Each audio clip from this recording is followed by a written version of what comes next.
안녕하세요, 또니입니다. 피부 장벽이 무너진 것 같고 건조하고 예민하신 분들이 재생크림 많이 찾으실 텐데요. 재생크림이 뭔지, 재생크림 어떻게 골라야 하는지, 그리고 재생크림 추천까지 제가 영상으로 준비를 해봤어요. 일단은 재생크림이 뭐냐, 예전에는 피부과에서 판매하던 제품들이었어요. 시술 이후에 자극받은 피부에 바르라고 피부과에서 판매하던 크림이었는데 이게 니즈가 많아지면서 올리브영 같은 드럭스토어에 막 입점이 되고 우리도 쉽게 구매할 수 있게 된 건데요. 지금은 피부과에서 판매하는 제품이랑 시중에 우리가 구할 수 있는 제품들이 성분에서 그렇게 큰 차이가 나지 않아요. 우리한테는 되게 좋은 소식이겠죠? 자, 그러면 어떤 크림을 우리가 재생크림이라고 부를까요? 키 성분이 두 가지가 있어요. 덱스판테놀과 병풀입니다. 판테놀은 두 가지로 나뉘어요. D판테놀과 DL-판테놀이요. 덱스판테놀은 D판테놀을 말하는 거예요. 우리는 D판테놀, 덱스판테놀을 발라야 되는데요. D와 L의 차이는 뭐냐면요. 이건 약간 화학적인 얘기가 필요한데 이성질체라고 해서 물리적이나 화학적 특성은 똑같지만 생리학적 활성이 달라요. 그래서 어떻게 다른가 보니까 DL-판테놀은 D판테놀보다 피부 재생면에서 반절 정도의 효과밖에 못 준다고 해요. 그렇다고 DL-판테놀이 안 좋은 성분이냐? 그건 절대 아니고요. 덱스판테놀보다 DL-판테놀이 피부 재생 능력이 조금 떨어진다는 거지 효과가 굉장히 좋은 성분이에요. 또 원가 자체가 DL-판테놀이 덱스판테놀보다 좀 저렴해요. 그래서 좀 극단적인 상황이 아니고 특히나 바디로션 또 샴푸에 들어가는 거는 DL-판테놀도 괜찮아요. 덱스판테놀 5%는 1%의 스테로이드와 비슷한 효과를 낸다고 해요. 스테로이드 연고 발라보신 분들은 아실 거예요. 엄청나게 빠르게 피부가 호전되지만 오래 바르기에는 좀 부담스럽잖아요. 피부가 얇아지기도 하고 열감이 막 오르기 시작한단 말이에요. 그래서 피부에 염증이 있을 때는 빨리 전문의 찾아가셔서 스테로이드 바르시고 이후에 지속적으로 관리해줄 성분이나 제품이 필요해요. 판테놀이 피부 재생에 정말 효과적이다 라고 말해주는 논문이 굉장히 많은데요. 재밌는 건 어느 정도 농도가 우리 피부를 제일 잘 개선시켜줘? 라고 하는 논문은 아직 없어요. 덱스판테놀의 효능을 보여주는 논문들이 보통 2.5%에서 5%의 농도를 사용했거든요. 농도가 높아질수록 효과가 더 좋다라고 하는 논문은 아직 없기 때문에 안전하게 5%부터 사용을 하시면 좋을 것 같아요. 그런데 시중에 5%보다 더 높은 고함량 제품들도 많고 제가 조금 이따가 추천을 드릴 제품들도 고함량 판테놀이 있기는 해요. 무조건 고함량을 쓴다고 해서 피부 개선이 더 빨라지는 것도 아니고 우리 피부를 더 좋게 하는 것도 아니기 때문에 피부 자극이나 알러지 반응이 걱정되신다면 그냥 안전하게 5% 바르셔도 됩니다. 마지막으로 판테놀에 대해서 말씀드릴 게 있는데 판테놀이 있잖아요. 전성분표에 DL-판테놀이든 덱스판테놀이든 똑같이 판테놀이라고 기재돼요. 그러면 내가 덱스판테놀인 걸 어떻게 알아? 아까 제가 말씀드렸죠. 덱스판테놀이 DL-판테놀보다 효과가 더 좋고 원가 자체가 비싸요. 그래서 상세 페이지나 단상자에 덱스판테놀이면 무조건 자랑을 합니다. 그런데 가끔 덱스판테놀이면서 너무 겸손하게 아무 설명을 안 해놓는 그런 제품들도 있거든요. 근데 오늘 제가 소개해드릴 제품들은 어떤 판테놀인지 제가 다 알아왔으니까 이 영상 안에서 다 해결이 되실 거예요. 자, 두 번째 키 성분 병풀에 대해서도 우리가 알아볼게요. 병풀은 시카, 센텔라라고도 불리죠. 전성분에서 병풀 추출물보다도 마데카소사이드, 아시아티코사이드, 마데카식 애시드, 아시아틱 애시드 이 네 가지를 찾아보시는 게 좋아요. 피부 재생을 도와주고 상처 치유에 되게 많은 효과를 줘요. 자, 덱스판테놀과 시카가 우리 피부 재생을 돕기 때문에 재생크림에 들어가야 된다는 건 알겠는데 그럼 내가 어떤 재생크림을 발라야 되는지 전성분 모두 찾아보기 힘드실 것 같아서 제가 추려왔어요. 말씀드리는 순서는 추천드린 정도와는 상관이 없고요. 덱스판테놀과 시카가 함께 들어가 있는 그룹, 덱스판테놀이 고함량인 그룹, 번외로 제가 추천드릴 제품이 있는 그룹 이렇게 세 가지로 나눴어요. 각자 다른 특징들이 있는 제품들이에요. 그래서 나한테 더 적합할 것 같아 라고 하시는 거 골라서 구매하시면 될 것 같아요. 끈적이고 무겁다는 게 지성분들은 좀 싫어하실 수도 있지만 건성분들은 또 좋아하실 수도 있거든요. 저도 개인적으로 좀 무겁고 끈적거리는 제품을 선호하긴 해요. 그래서 보습감과 끈적임에 대해서는 제가 러프하게 점수를 매겨드릴 테니까 나한테 더 적합할 만한 제품 골라주시면 될 것 같아요. 첫 번째는 덱스판테놀과 시카가 함께 들어간 제품들이에요. 바이오일보의 판테셀 리페어 시카 크림, 마일드랩 블루센텔라 더마 리페어 크림, 라로슈포제의 시카 플라스트 밤 B 플러스, 일리윤 울트라 리페어 로션입니다. 이 중에서 첫 번째는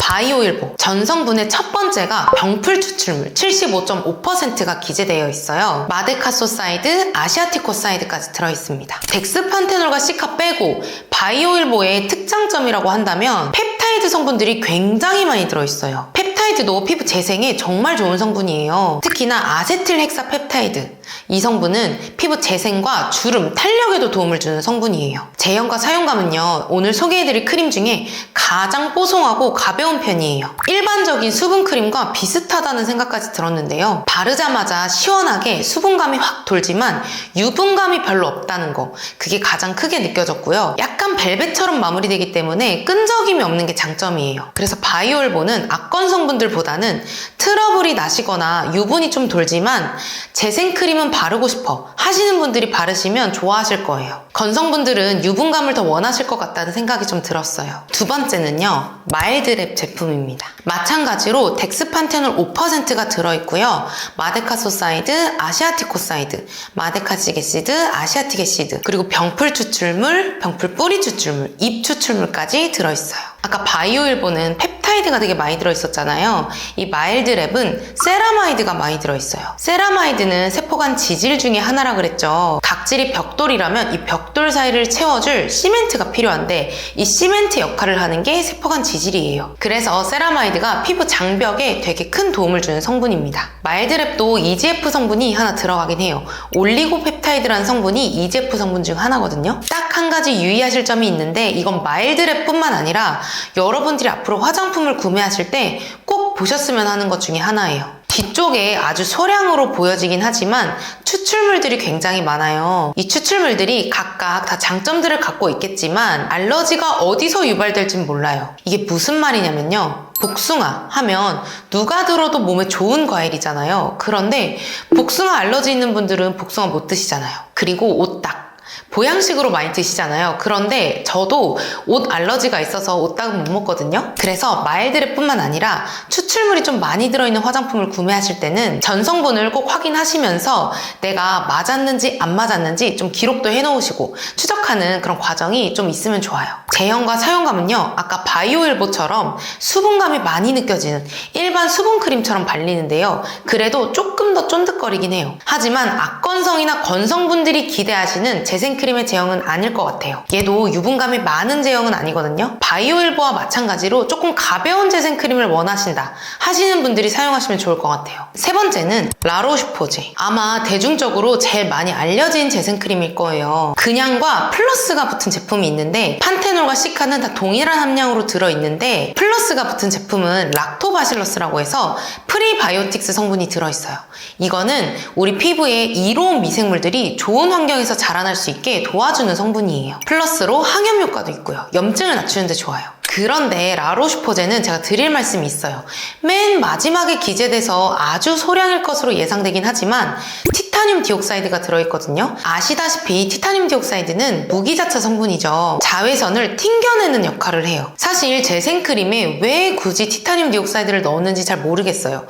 근데 이거의 장점이라고 하면 약간 뽀샤시해져요. 그리고 낮에 발랐을 때 피부를 보호해주는 역할을 하겠죠. 그런데 티타늄 디옥사이드가 건조함을 유발하는 성분이에요. 건조함 때문에 무기자차 싫어 하시는 분들 있잖아요. 이거랑 같은 이유인 거예요. 아니나 다를까 라로슈포제를 바르시고 속건조가 있다고, 속당김이 있다고 하시는 분들이 꽤 많으시더라고요. 사실 저도 라로슈포제는 속당김이 좀 있는 편이었어요. 그래서 지금 피부가 너무 예민해서 토너나 에센스로 수분 충전을 못하고 무조건 재생크림만 발라야 된다 하는 경우에는 라로슈포제를 발랐을 때 보습감이 해결이 되지 않을 것 같다는 생각이 들어요. 제형이 묵직하고 유분감이 많은데도 불구하고 악건 성분들한테는 그렇게 추천드리지 않아요. 오히려 수부지나 지성분들이 얇게 바르기 적합한 재생크림이라는 생각이 들었어요. 네 번째는 일리윤의 울트라 리페어 로션입니다. 마찬가지로 덱스판테놀 5%가 들어있고요. 마데카소사이드까지 들어있습니다. 이게 용기가 너무 크다 보니까 바디로션인 줄 알고 계시는 분들이 많은데 얼굴에 발라도 되는 로션이에요. 제 채널 오래 보신 분들은 아시겠지만 이 로션은 제 데일리 로션이에요. 제가 한 7년, 8년 정도를 썼는데 저는 얼굴뿐만 아니라 온몸에 이걸로 그냥 다 발라요. 이 로션의 가장 큰 장점은 바르자마자 피부가 되게 유연해진다는 느낌을 받아요. 그리고 속건조나 속당김이 되게 없어요. 있어요. 약간 제형감이 좀 남아요. 끈적임도 남고 조금 바른 듯한 느낌이 남지만 악건성인 저한테는 이게 되게 큰 장점이거든요. 근데 지성분들은 이게 좀 부담스러우실 수도 있어요. 호불호가 좀 있는 제형이라서 이거는 올리브영에서 테스트를 한번 해보시고 구매하셔도 되는데, 건성분들, 악건성분들은 이게 메이크업 전에 발라줘도 피부에 광이 나는 그런 효과도 주거든요. 그래서 왕추천드리는 제품이에요. 내가 진짜 찢어지게 건조하다, 지금 아무것도 받아들이지 못하고 있다 할 때는 이 로션 꼭 발라보셨으면 좋겠어요. 그리고 이게 쿠팡에서도 되게 저렴하게 구할 수 있는 로션인데, 이게 얼굴에 발랐는데 안 맞다 하면은 뭐 발 뒤꿈치나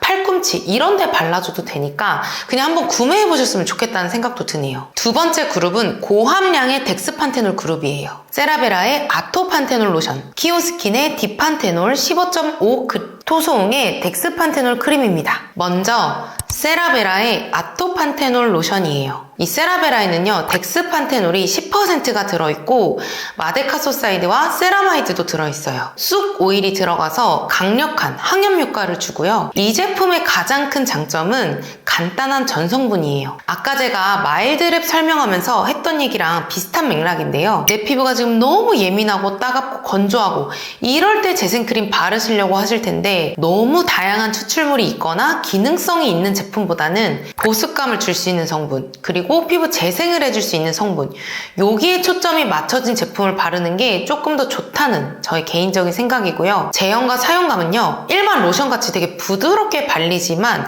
피부 갈증이 확 해소되는 느낌도 받았고 유분감이 아예 없진 않아요. 그래서 피부를 좀 단단하게 잡아주는 느낌도 받았는데, 다 흡수되고 나서 끈적임이 심하게 남을 정도로 그렇게 답답하진 않았어요. 모든 피부 타입이 쓰셔도 되게 만족하실 것 같았지만 그 중에서도 건성과 수부지 딱 중간에 있는 분들이 쓰시면 되게 좋아하실 것 같았어요. 악건성과 지성분들은 뭐가 하나씩 조금 부족할 것 같다는 느낌을 받았거든요. 그리고 이 제품은 아이들이랑 같이 사용하신 분들이 많았어요. 제가 봤을 때도 알러지를 유발하는 성분들이 그렇게 보이지 않았기 때문에 아이들이랑 데일리 로션으로 같이 사용하셔도 괜찮을 것 같아요. 고함량 판테놀 두 번째는요, 키오스킨의 디판테놀 15.5 크림이에요. 덱스판테놀이 15.5%가 들어있어서 이름이 15.5더라고요. 굉장히 고함량이죠. 그런데 시카 성분은 들어있지 않고 대신에 히알루론산이 8가지가 들어있더라고요. 그리고 정제수보다 약모밀 추출물이라고 하는 게 더 앞쪽에 기재가 돼 있는데, 약모밀이라고 하는 게 어성초예요, 여러분. 트러블이나 염증, 열감에 어성초 쓰시고 효과 보신 분들 많죠? 이 약모밀 추출물이 들어있어서 항염에 좋고 열감 내려주는데 되게 좋아요. 트러블 때문에 고민이신 분들은 이 크림도 괜찮을 것 같다는 생각이 들었어요. 제형과 사용감은요, 약간 젤크림과 후시딘?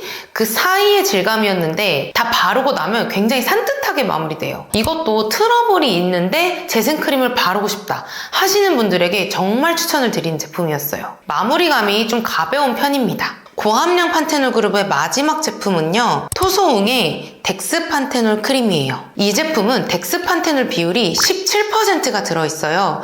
오늘 소개해드릴 제품들 중에 가장 높은 함량이에요. 이게 워낙 고함량이라서 이 그룹에 들어온 거지, 여기에도 시카 성분이 되게 많이 들어있습니다. 이 제품은 악건성이신 분들, 건성이신 분들, 지금 너무너무 건조하고 찢어질 것 같고 그러신 분들이 꼭 발라보셨으면 하는 제품이에요. 고함량 판테놀 그룹 중에서 가장 묵직하고 무거운 크림이에요.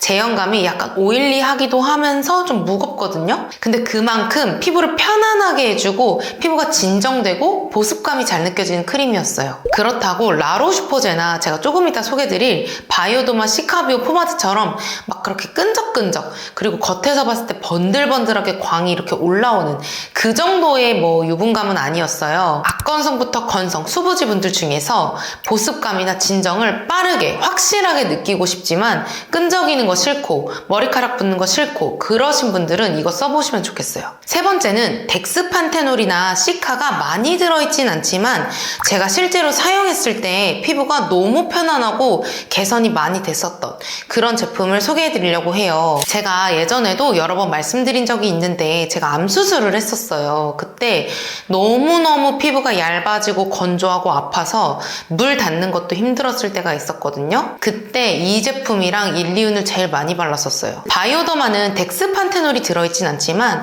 시카 성분은 되게 많이 들어있어요. 그리고 앞쪽에 미네랄 오일이 있어요. 미네랄 오일을 죽어도 쓰기 싫다 하시는 분들 아니면 괜찮다고 생각을 하는 게 원래 오일이 세 가지로 나뉘거든요. 동물성 오일, 식물성 오일, 그리고 광유. 동물성 오일과 식물성 오일은 좋은 비타민들도 많고 유효 성분들도 많지만 어떤 게 나한테 알러지를 유발할 수 있을지 모르거든요. 아까 말씀드린 복숭아랑 옷처럼요. 근데 그에 비해서 광유는, 그러니까 미네랄 오일이죠. 알러지를 유발할 수 있는 확률이 조금 적은 편이에요. 그리고 오랫동안 많은 사람들한테 쓰여졌기 때문에 조금 더 안전하다고 볼 수 있죠. 저는 미네랄 오일이 잘 맞아요. 그래서 이 시카비오 포마드에 미네랄 오일이 들어가 있다고 해서 그렇게 거부감이 느껴지진 않았어요. 바이오더마는요, 제가 진짜 비상약처럼 갖고 있는 제품이거든요. 그런데 제형감이 많이 무겁고 끈적임이 있고 유분감이 있어요. 그래서 호불호가 좀 있을 것 같은데 저 같은 경우는 악건성이기 때문에 피부 화장하기 전에 이걸 바르면 오히려 더 광이 나고 베이스가 쫙 달라붙는 그런 효과가 있더라고요. 유분이 너무 많이 돌아서 진짜 고민이시다 하시는 분들 말고는 이 제품을 얇게 한번 발라보시면 그런 끈적임도 조금 덜하고 흡수도 좀 빨리 되니까 얇게라도 한번 발라보시는 걸 추천드려요. 마지막으로 소개해드릴 제품은 재생크림은 아니고 앰플인데요. 나노레시피의 디판테놀 앰플이에요. 요거는 고함량 앰플이라서 그냥 단독으로 바르시는 게 아니라 원래 기존에 사용하시던 거에 한두 방울씩 섞어서 발라주시면 돼요. 이거는 제가 왜 설명을 드리냐면 이미 루틴이 정해져 있는 분들 있잖아요. 피부 너무 예민하신 분들은 다른 거 사용해보기 조금 부담스러우실 수 있단 말이에요. 그래서 이거를 한번 섞어 발라보시면 어떨까 하고 소개를 드리는 거예요. 판테놀의 효과만 조금 누려보고 싶다 하시면은 그냥 이 앰플만 섞어서 발라주시면 되니까. 제 물광 레시피에 이 판테놀도 같이 넣어서 쓰시는 분들 많으시더라고요. 후기 보니까 이거 넣어도 괜찮은가 봐요. 다시 한번 말씀드리지만 이 제품은 어디 섞어서 바르는 거예요. 단독으로 사용하시기에는 너무 고함량이라서 오히려 피부에 자극이 될 수도 있거든요. 로션이나 크림, 토너에 한두 방울씩만 같이 넣어서 바르시면 돼요. 자, 이렇게 해서 재생크림이 뭔지, 재생크림 어떻게 골라야 되는지 제품 추천까지 제가 해봤는데요. 재생크림을 찾아보셨다는 것 자체가 피부가 정상 컨디션이 아니라는 얘기잖아요. 제가 너무너무 공감을 하기 때문에 정말 공을 들여서 진심으로 컨텐츠를 준비했어요. 오늘 소개해드린 제품이 아니어도 좋은 재생크림 정말 많거든요. 근데 제가 다 소개해드릴 수가 없잖아요. 그러니까 제가 오늘 영상 속에서 말씀드린 걸 토대로 다른 브랜드 도전해보셔도 너무 좋아요. 더 궁금한 점이 있으시다면 댓글에 남겨주세요. 제가 늦더라도 답변을 해드리려고 노력을 할게요. 그럼 저는 다음에도 더 예쁘고 좋은 영상 가지고 올게요. 안녕!